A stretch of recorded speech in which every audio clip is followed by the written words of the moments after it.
તો કે જવાબદાર કોણ?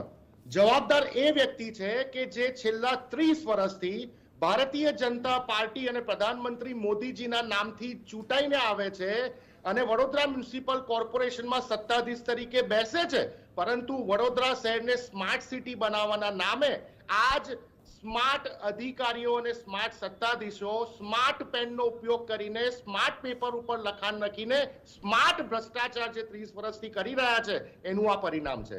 ધ્વનિ પૂર વડોદરા શહેરમાં ના આવે એની માટે વડોદરા મ્યુનિસિપલ કોર્પોરેશનનું મેનેજમેન્ટ ફેલ, એડમિનિસ્ટ્રેશન ફેલ, તમામ services fail, disaster management plan fail, offices fail, ગટર સુવિધા ફેલ, રેસ્ક્યુના કામો ફેલ, પ્રી મોન્સૂન કામગીરી ફેલ. એક વાતમાં એ લોકો સક્સેસ નથી ગયા. આજે તમે જો કે ભારતીય જનતા પાર્ટીના કોર્પોરેટરનું તમે બયાન બતાવ્યું, અમે એમના બયાનની સહકાર આપીએ છીએ, ખૂબ જ સાચી વાત કરી, પરંતુ છેલ્લા 10 દિવસથી વડોદરામાં જ્યારથી પૂર આવ્યું છે ધ્વનિ, ત્યારથી ભારતીય જનતા પાર્ટીના સત્તાધીશોમાં ખોખોની ગેમ રમાઈ રહી છે. સાંસદ કહે છે મારો વાંક નહીં, ધારાસભ્યો કહે છે મારો વાંક નહીં, ભારતીય જનતા પાર્ટીના કાઉન્સિલરો કહે છે મારો વાંક નહીં, સ્ટેન્ડિંગ કમિટીના ચેરમેન કહે છે અમારે કોઈ લેવા દેવા નહીં, મેયર કહે છે આમાં મારો તો વાંક જ ના, હું તો 2.5 વર્ષથી આવી છું. તો પછી આમાં જવાબદેહી કોની? માનનીય ગૃહમંત્રી શ્રી હર્ષભાઈ સંઘવી વડોદરામાં 3 વખત આવ્યા, તો એ 3 વખત આવ્યા પછી એમને કેમ કોઈ જવાબદેહી નક્કી નથી કરી? આજે આખું વડોદરા શહેર અને જિલ્લાની 25 લાખની જનતા એવું કહેતી હોય કે આ માનવ સર્જિત પૂર હતું, એનાથી આગળ જઈને આ ભારતીય જનતા પાર્ટી સર્જિત પૂર હતું, તો ધ્વનિ જવાબદેહી નક્કી કરવામાં કેમ નથી આવતી?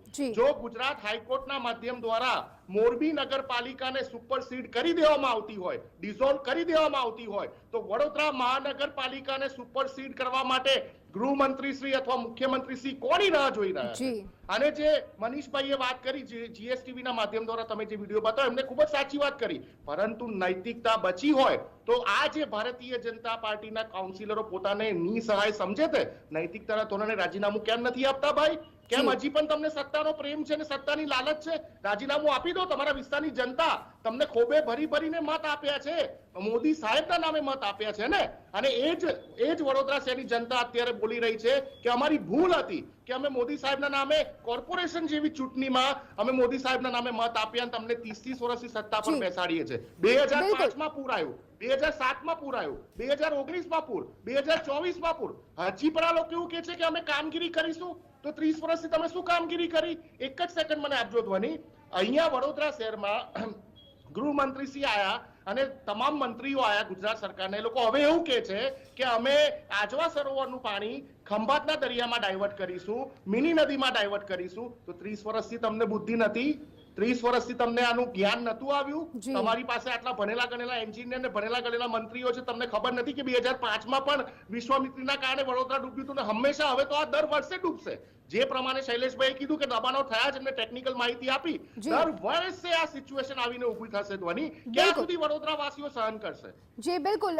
નિશાંતભાઈ, ફરી એક વખત આપને જ પૂછવા માંગીશ, વિશ્વામિત્રી નદીની આસપાસ જે દબાણ થયું છે એ રાતોરાત તો ઊભું થયું નથી. ઘણા બધા વર્ષોથી આ કામગીરી ચાલી રહી છે, નકરો ભ્રષ્ટાચાર જોવા મળી રહ્યો છે.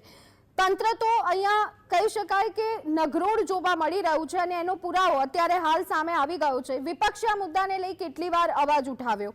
23 જુલાઈએ બિલકુલ આ જ સ્થિતિ જોવા મળી હતી. 11 ઇંચ વરસાદ પડ્યો હતો અને ત્યાર પછી ફરી એક વખત 1 મહિનામાં આ જ સ્થિતિનું નિર્માણ થયું. વડોદરા બરબાદ થતું આપણને જોવા મળ્યું. ત્યારે કદાચ વિપક્ષે એવું લાગે છે કે ન્યાયયાત્રા કાઢી ત્યારે અગમચેતી વાપરી અને આ સ્થિતિનું પણ નિર્માણ થઈ શકે છે. આ જે એક મુદ્દો પણ વિપક્ષે લીધો હોત તો કદાચ જે નગરોળ તંત્ર છે એની ઊંઘ અહીંયા ઉડી હોત. બિલકુલ ધ્વનિ, તમારા સવાલનો સચોટ જવાબ આપવા માંગીશ અને જીએસટીવી ના દર્શકોને જણાવવા માંગીશ કે વડોદરા શહેરમાં અને ગુજરાતમાં વિપક્ષ મજબૂતાઈથી લડાઈ આપી રહ્યું છે. છેલ્લા 10 દિવસથી અમારા અમિત ચાવડા સાહેબ વડોદરા શહેરમાં 3 વખત આવે લોકોની વચ્ચે ગયા છે. 2005માં પૂર આવ્યું, એની પહેલા પણ જ્યારથી અમારી સત્તા વડોદરા મ્યુનિસિપલ કોર્પોરેશનમાં નથી, પછી અમારા 20 કાઉન્સિલર હોય કે અત્યારે હાલની પરિસ્થિતિમાં અમારા 7 કાઉન્સિલર હોય, અમે મજબૂતાઈથી તમામ પ્રકારની કાર્યવાહી, પેપરની કાર્યવાહી હોય અથવા તો આંદોલનની અમારી જવાબદારી હોય અથવા જન આંદોલનની અમારી જવાબદારી હોય, અમે નિભાવતા આવ્યા છે.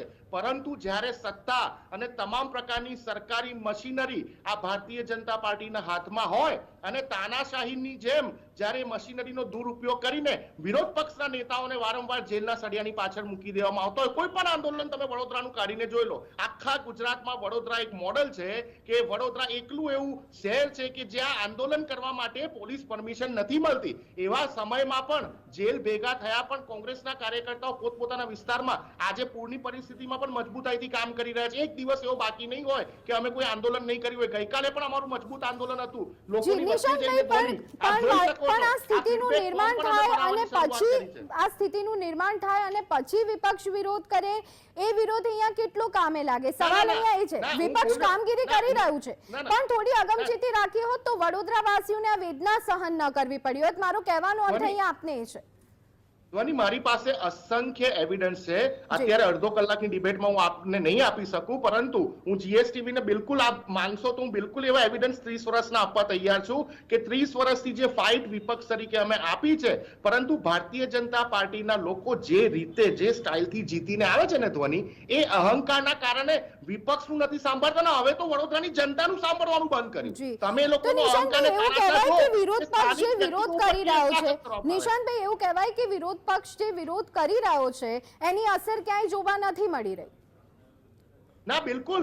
જે ઘણા બધા એવા બિલ છે કે સભામાં જ્યારે અમારા વિરોધ પક્ષના કાઉન્સિલર અથવા વિરોધ પક્ષના નેતાએ જ્યારે ઉપાડ્યા છે અને મજબૂતાઈથી ઉપાડ્યા છે, તો ઘણા એવા બિલ છે કે જે આ વડોદરા મ્યુનિસિપલ કોર્પોરેશને સંસદમાં પાછા ખેંચે છે, એવી રીતે અહીંયા પણ બિલ પાછા ખેંચવા માટે અમે મજબૂર કરેલા છે. પરંતુ જે રીતે બિલ્ડરો, માનીતા બિલ્ડરોને અસંખ્ય ધોરણે જે સરકારી જમીનો અને જે ગ્રીન બેલ્ટ ફેરબદલી કરીને જે રીતે જમીનો ફાળવી દેવામાં આવી, એમાં વિરોધ પક્ષે તમામ પ્રકારના એવિડન્સ સાથે સભામાં રજૂઆતો કરેલી છે. ગઈકાલે પણ અમે સભામાં રજૂઆત કરી છે, કરતા રહીશું, કરતા આવ્યા છે. પણ જ્યારે તાનાશાહી હોય ને ધ્વની, ત્યારે એનું સોલ્યુશન કોઈ નથી હોતું. તમે જો ઉત્તર કોરિયામાં શું થઈ રહ્યું છે, તમે જો અફઘાનિસ્તાનમાં શું થઈ રહ્યું છે, જ્યાં જે પણ જગ્યા ઉપર તાનાશાહીની સરકાર હોય છે અને બહુમતીવાળી સરકાર જ્યારે કોઈ એક પ્રધાનમંત્રીજીના નામ ઉપર જીતીને આવતી એવું કોર્પોરેશન હોય, તો ઓફકોર્સ એ લોકો વિપક્ષની વાત એક લિમિટથી વધારે સાંભળવાના નથી. પણ હવે વિપક્ષની સાથે સાથે વડોદરા શહેરની જનતા જાગૃત થઈ ગઈ છે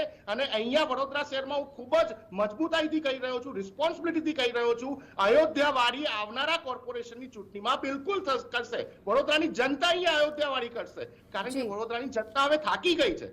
વિરોધ પક્ષ તો આ સત્તામાં 30 વર્ષથી ના હોવા છતાં પણ લડાઈ આપતું આવ્યું છે, જેલોમાં ગયા છે, પણ હવે વડોદરાની જનતાને પણ જે રીતે જેલોમાં મૂકવાનું કામ આ ભારતીય જનતા પાર્ટીના સત્તાધીશો કરી રહ્યા છે તાનાશાહીના ધોરણે, એ હવે ક્યારે પણ જનતા સાકી નહીં લે. તમે સોશિયલ મીડિયાથી લઈને કોઈ પણ પ્લેટફોર્મ જોઈ લો ધ્વની, વડોદરાની જનતાની આંખો ખુલી ગઈ છે અને આ કાયમ માટે ખુલી રહેશે એવો વિશ્વાસ છે અમને.